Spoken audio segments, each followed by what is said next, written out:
لفرمایشتێکی پێغەمبەری خوادا صلی الله عليه وسلم ئیمامی ابن ماجه لە سنەکەی خۆی بۆمان ئەهێنێ ئیمامی طەبەرانیش لە معجم الكبير و ئەوسەط و صەغیر بۆمان ئەهێنێ و پێشەوایان هەیثەمی منذری ابن حەجەر بە حەسەنی دانێن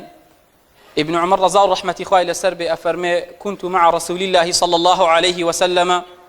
فجاءه رجل من الأنصار فسلم على النبي صلى الله عليه وسلم ثم قال يا رسول الله صلى الله عليه وسلم أي المؤمنين أفضل أفرمي من لقل پیغمبری خوادا بوم لای رسول الله بوم صلى الله عليه وسلم کابرایەکی ئەنصاری هات بۆ لای پێغەمبەری خوا عليه الصلاة والسلام سلامی کرد لە پێغەمبەری خوا صلى الله عليه وسلم کوتی ئەی پێغەمبەری خوا سلامی خوات لێ بێ لە پاشان پرسیاری کرد کوتی ئەی پێغەمبەری خوا صلى الله عليه وسلم باشترین و چاکترینی نێو ئیمانداران و باوەڕدارانن کامانن باشترین و چاکترین و گەورەترینی نێو ئیمانداران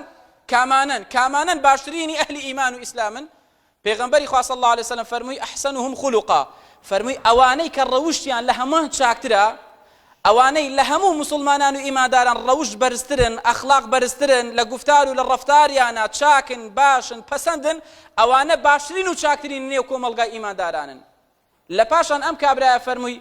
فأي المؤمنين أكيسوا أي پیغمبری خوا صلی الله عليه وسلم أي لنيو إيمان داران و باورداران لنيو كوملقاي مسلمانان كاما إيمان دار و باورداران لهموان عاقلتر و جيرتر و هوشمنتر و تيگيشوترن بعقل إيما بي أو كسي لدنيا دا زور كوكاتوا بعقل إيما بي أو كسي بروانامي زوري هي بعقل إيما بي أو كسي كوا خوي أغيني بلوتك لروي دا صلاته بلام پیغمبری خوا صلی الله علیه وسلم شتێکی تر ئەفەرمێ چونکە ئەم دنیایەکە کاتی و کەم و کورتە زوڕت ئەبێ زورت ئێپەڕێ ئەبێ شتێک هەبێ بە قیامەتەوە بتبەستێتەوە ئینجا تۆ عاقڵترین و ژیرترین کەسێکی عەزیز ما فەرمی صلی الله عليه وسلم أكثرهم للموت ذكرى وأحسنهم لما بعده استعدادا أولئك الأكياس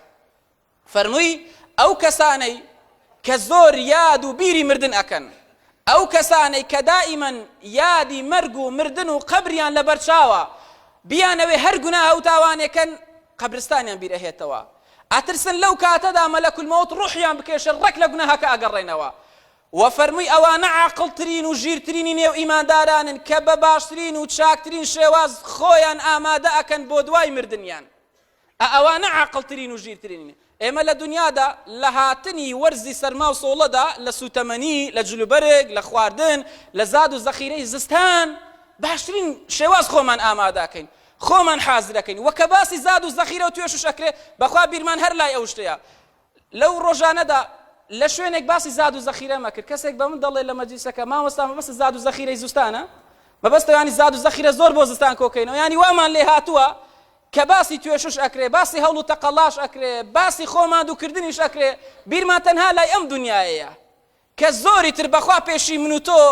غاریدا و ڕای کرد بە دوای ئەم دنیایە بەڵام پێی نەگەیشتن بەڵام مەسیرڕەکە و دەرئەنجامەکەیان بەخوا پارچە زەویەک بوو وە پارچە کفنێک بوو کەوا بە پارەی